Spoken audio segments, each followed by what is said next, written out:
Direction l'une des principales régions agricoles de l'Angola, qui est près de 2 fois plus grande que la Belgique. La province du Kwanza Sud a fait l'objet d'importants investissements qui aujourd'hui paient en termes de culture et d'élevage.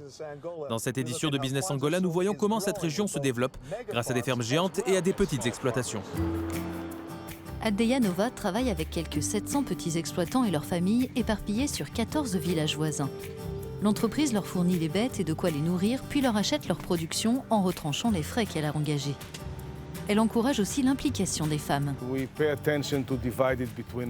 Nous faisons attention de répartir l'activité entre les hommes et les femmes. Et nous nous préoccupons de l'environnement, de la qualité, de l'honnêteté. Enfin, nous payons en temps et en heure et à un prix juste. La production s'élève à des milliers de litres de lait par jour qui sont transformés en beurre, fromage, glace et yaourt, mais aussi à 6 tonnes de viande par semaine et 250 000 œufs par jour. Aldeia Nova vend également 1 million de litres d'huile de soja par an. Grâce à l'amélioration de l'état des routes et d'autres infrastructures, l'entreprise peut concurrencer de grands producteurs dans les supermarchés comme ici dans la capitale Luanda. Un résultat marquant pour les centaines de petits agriculteurs du Kwanza Sud. Chacun a reçu 2 à 3 hectares de terre pour mener son activité. Ici, Julio Miguel élève des poules pour leurs œufs.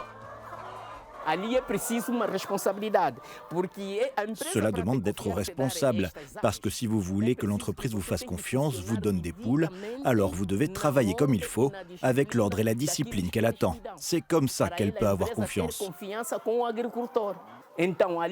Donc comme ça, on a la possibilité de toucher des revenus pour subvenir aux besoins de notre famille, de nos enfants qui doivent aller à l'école, de notre foyer. L'entreprise, qui est le fruit d'un investissement israélien, est dirigée au quotidien par Kobi Trivitsky. L'homme a bâti un lien de confiance avec les fermiers partenaires et encouragé leur sens de l'engagement. Kobi, vous avez grandi dans un kibbutz. En quoi cette expérience vous aide-t-elle aujourd'hui? Le kibbutz apprend à se soucier des besoins des autres. On y apprend à trouver des solutions, à comprendre l'agriculture et à penser aux gens qui sont autour de nous, et pas uniquement à nous-mêmes. Pour les investisseurs intéressés par le marché local, de nombreuses opportunités existent dans l'agriculture et des secteurs qui lui sont liés, en particulier si la qualité des infrastructures continue de s'améliorer. De nombreux efforts ont été faits et je m'en rends compte en tant qu'investisseur étranger. Les conditions sont plus favorables au niveau des infrastructures ou de l'approvisionnement en électricité avec de nouveaux barrages. En parallèle de ces petites exploitations, la province dispose aussi de fermes géantes comme la Fazenda de Santo Antonio. Environ 45 millions d'euros ont été investis, ce seront 10 millions de plus l'an prochain. Il s'agit de la plus grande exploitation irriguée d'Angola, avec 5000 hectares de culture et 1200 têtes de bétail. José, vous vous êtes lancé ici il y a 12 ans avec 400 bêtes. Pourquoi ce choix du Kwanza Sud? Au Kwanza Sud, il y a la météo qu'il faut. Et puis l'eau, grâce à 2 cours d'eau. Il y a le climat adéquat, ce qui est très important, et on est en altitude. Donc nous pouvons produire la meilleure viande de porc et de bœuf et le meilleur maïs pour nourrir l'Angola. Qu'y a-t-il autour de nous? On peut voir chacune de vos activités.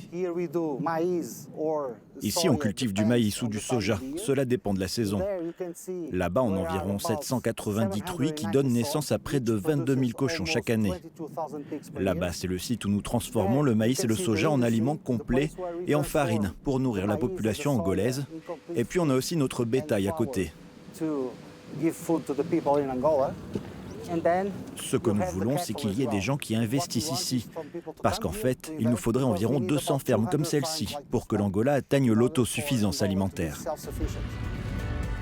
Les entreprises internationales relèvent les défis et font leur chemin en Angola pour avoir une longueur d'avance sur leurs concurrentes. C'est la fin de ce Business Angola. Au nom de toute l'équipe d'Euronews, je vous dis obrigado, merci de votre attention et à bientôt.